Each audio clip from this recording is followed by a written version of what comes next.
We are Steve and Jill. Together, we've been buying and reselling land since the 90s. Our data-centric approach leaves our buyers asking, how can you sell it so cheap? Here on the Land Academy Show, We answer that and more. Steve and Jill here. Hello. Welcome to the Land Academy Show, entertaining land investment talk. I'm Steve and Jack Butella. And I'm Jill DeWitt, broadcasting from the Valley of the Sun. Today, For a few more minutes. Today, Jill and I talk about why land investment is so misunderstood among real estate professionals, seasoned real estate professionals. I think it's the greatest thing ever. When I talk to people and they're like, maybe they're commercial brokers, fill in the blank, and I talk about what I do and their eyes gloss over and they're like, yeah, that can't possibly work. I'm like, okay, see ya. I can tell, and Not my competition. Awesome. I've been in real estate my entire life. I started in commercial real estate, and I can tell you very clearly why this is, but we'll do it in a second here. Before we get into it, let's take a question posted by one of our members on the landinvestors.com online community. It's free, and I hope you know by now Oh, I'm so excited. that Jill and I instruct a handful of new and existing Land Academy members in a live class called Career Path. If buying and selling land is your career or you want it to be, check it out, landacademy.com/career path. We are filling up right now. Career Path 5 starts October 13th. Just a reminder. And if you are thinking about this, do definitely send a note to our team. Did you say the email address? support@landacademy.com. Sorry. Yeah, go ahead. And this is filling up faster than any of the career paths that we've done. And it's really, word's getting out. Yeah, that's what it is. You know what it is? It's Word's getting out. And if there's anybody in our land space that does it, what we do, they charge $50,000, $80,000, $100,000 if they even do it, and we charge we undercharge. I'm just going to say that things are going to change at the end of this year, but we'll get to that. That's a whole nother thing. That's absolutely right. So, Peter wrote, for those of you who have experience with 6-digit deals, here's a newbie question. Here, 1 second before you read this. I went into, before pre-producing all these shows today, the 5 that we record today, into Discord to look for questions, as I always do. Of course. And because there's a lot of new people, there's a lot of new questions, I'm so a lot of new, glad. fresh, new content. So if you joined last week during Jill's promo, the time this airs, welcome. Yay. We're happy you're here. It's great to see new people's perspective, and, usually people join because they've been listening to our podcast for a while. And so you have these pent up questions, and I love to see it all just coming out, in our brain dump environments. Yeah. Call it like a brain dump. So anyway. Good. Okay, so Peter wrote, newbie question. My understanding with these bigger deals is you're not necessarily trying to double your money. Oh, hold on, Peter. Oh, wait. I heard Stephen and Jill mention that at some point they would be happy to buy something at $100,000 they could sell for $150,000. So let's say we're talking about a property with a market value of $300,000. What would be a solid acquisition price? $200,000? To the percentage you would be willing to acquire the property for change if you wish to get deal funding. Maybe prefer greater margins if you're working with someone else's money. I have a few leads from prospects or from properties that are in an area on the edge of my mailer that are in a hot market and worth a lot more than my pricing was targeted. I'm hoping to get a better sense of what I should be trying to acquire them for. Thanks for your thoughts. You know what? We're talking land, so it doesn't change. And I'm sure you read the same thing I read about the guy in our group that just had a serious conversation with the home builder and what he's trying to do as far as infill lots. Did you read that? Well, that's in here later this week. Oh, that's a question. Sorry, thank you. All the signs point to just get it cheaper. I use that. I'll directly answer the question when Jill's done. Thank you. Hold on, I'm not got some done. philosophy. I'm not done yet. Exactly. Land philosophy by Jill. With land thing, I still want to double my money and get out with meat on the bone for my buyer. That is still my goal. Number one. Number two, and I use the term, well, if it all went sideways, what if I did something really, really wrong and I bought it for $100 thinking it's worth $300? And I sell it for $150, is it going to break my heart? No. So that's where I try to use those numbers. But then to answer the other question, Peter, if you buy something for $100 and we think we're selling it for 300, right? And then we only sell it for 150. Am I going to be a little not happy? Yeah, because think about it. Because at those numbers, we got broker commissions and all that stuff. And you and I thought we were going to split $150,000, and now we're splitting $32,000. It's not as great. So I want more meat. Yeah, so it all comes down to exactly what Jill said in the beginning: buying super cheap for its current value, because stuff goes wrong. So if you do, I disagree a little bit with Jill. Buy for 100, sell for 150. Wow, we got out of that okay, but we thought it was worth 400, but we missed something. So, but everybody, all of us, have sat down or consume content on the internet. Let's say it's just YouTube. Watch a couple of shows on YouTube, and you sit there and think, well, that's not that hard. I should do that. So you don't sit down and try to get members on YouTube. What you do is provide amazing, unique content, and the members, and maybe some mild level of marketing, so you can gain members that have a legitimate interest in what you're providing and the content that you're providing. And if it works, you've got tons and tons of members that have legitimate interest in what you're doing, and then you decide how you're going to monetize it. It might be getting a sponsor. It might be having a membership group. Because when you send a mailer out, here's the tie-in. I'm a little confused. When you send a mailer out, you shouldn't be concerned with all of this other stuff. Can I get money for it? Can I sell it for 150, 300? You need to look at all that stuff and follow the Land Academy program. But in the end, if you buy a great piece of real estate that's really undervalued, you're going to smash it out of the park. Okay. You got to really concentrate on that one thing. And so in the YouTube example, it's providing great, unique content.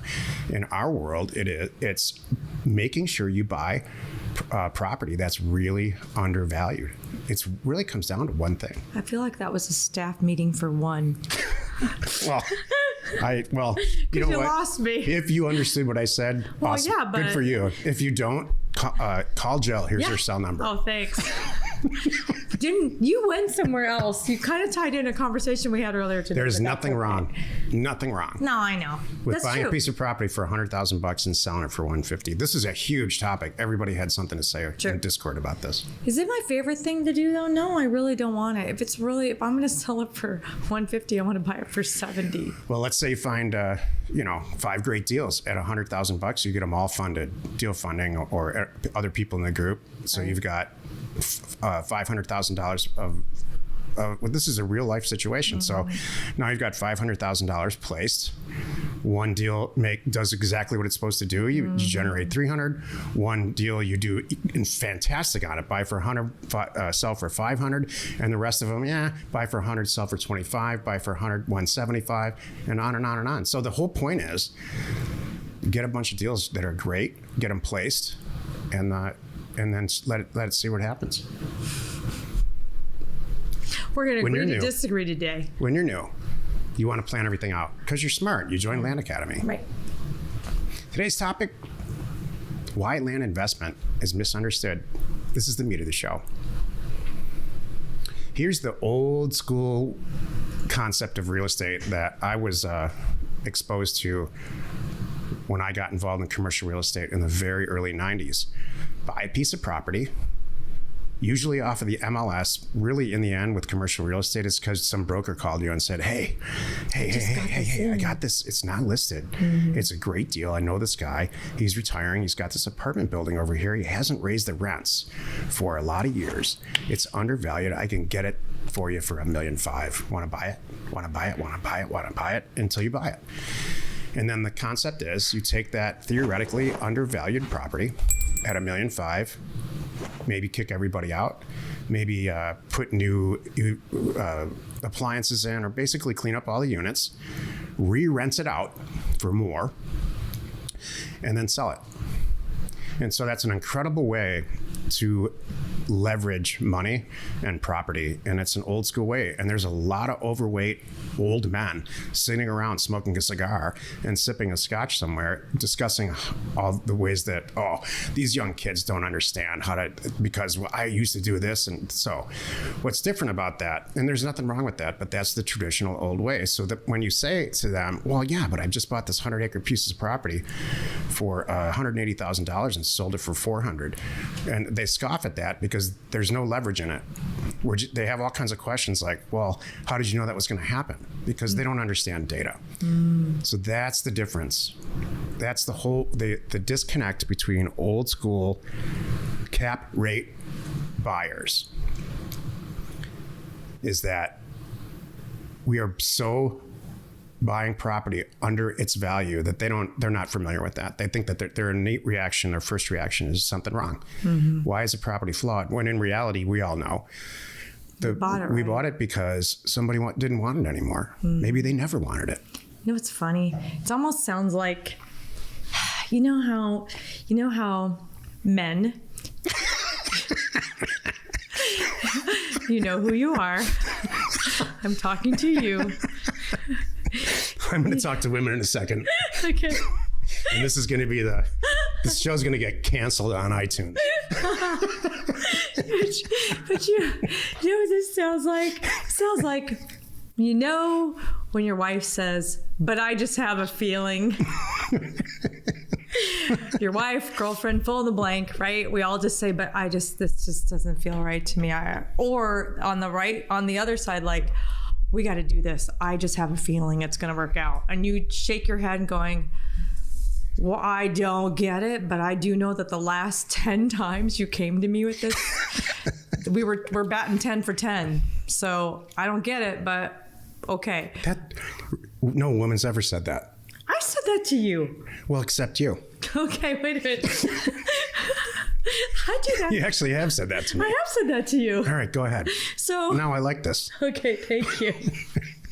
So my point here is, it's like this is almost like that. It's like a man version of telling somebody else. It's a man version of telling an older or someone in a different world, like you just described, the cap rate guy. Trust me, I have a feeling. But we do kind of know. It's a little bit of a feeling, and it's a little bit of, well, look at every other property in the last 12 months that was priced this way between, 15 and 20 acres has flown off the shelf. Pretty sure this other one here, which is better than these 6 I just looked at and priced cheaper than those, it's going to happen to you. That's really what we're saying. When I don't have empirical data, like I know the rents are going to go to this, I know the rents are going to be that, and fill in the blank. Let's really quickly look at the anatomy of those two deals. You got the old fat guy, cigar guy deal, where he buys that property for $1.5 million. He's got to get a contractor. There's all kinds of stuff that happens before his exit.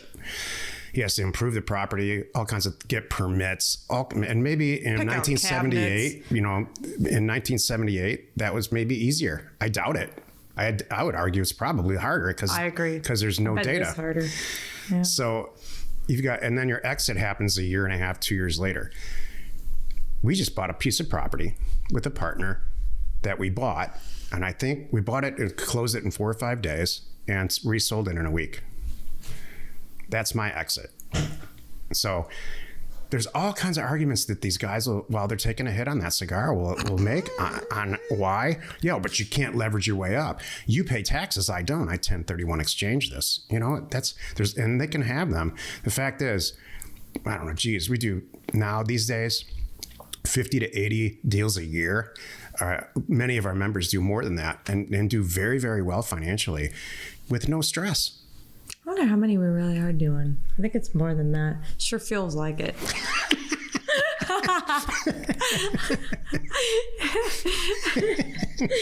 And you know who you are. Yeah. If I'm doing. She means deal funding. Yeah. Are the source of our deal stress. Not. We'll talk about that on Friday. The deals that we do.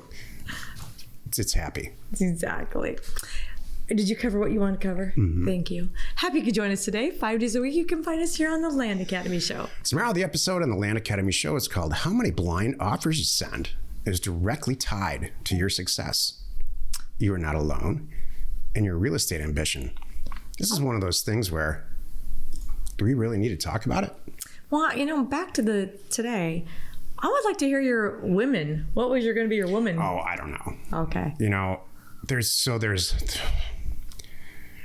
There's regular women who are very leery of any risk and just don't want to rock the boat and want to just kind of sail through life, which is like 98% of women. Knowing that they get a 5% raise every year. Yeah. I understand. And then there's Jill. And so find yourself a Jill. That's my recommendation. Oh, thank you very much. And thank you for tuning in. By the way, I know it's been here for a few months, but just want to make sure that you know we revamped everything this year, and we called it Land Academy 3.0.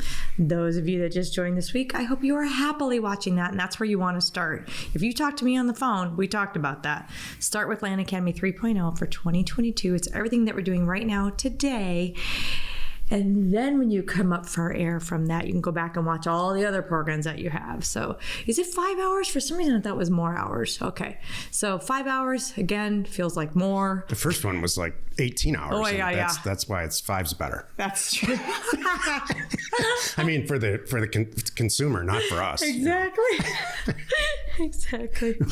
Yeah, that's one of the changes that we made in the 3.0. Yeah.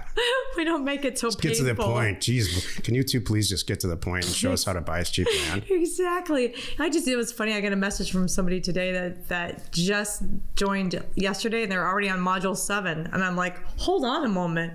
Sheesh, I know what you''ve been doing last night. They stayed and today. up all night, though. I know. I'm like, good for you. So I really, I appreciate that, Sid. Anyway. Is that their name, really? Yeah. So really cool. We are Jack and Jill. Information and inspiration to buy undervalued property.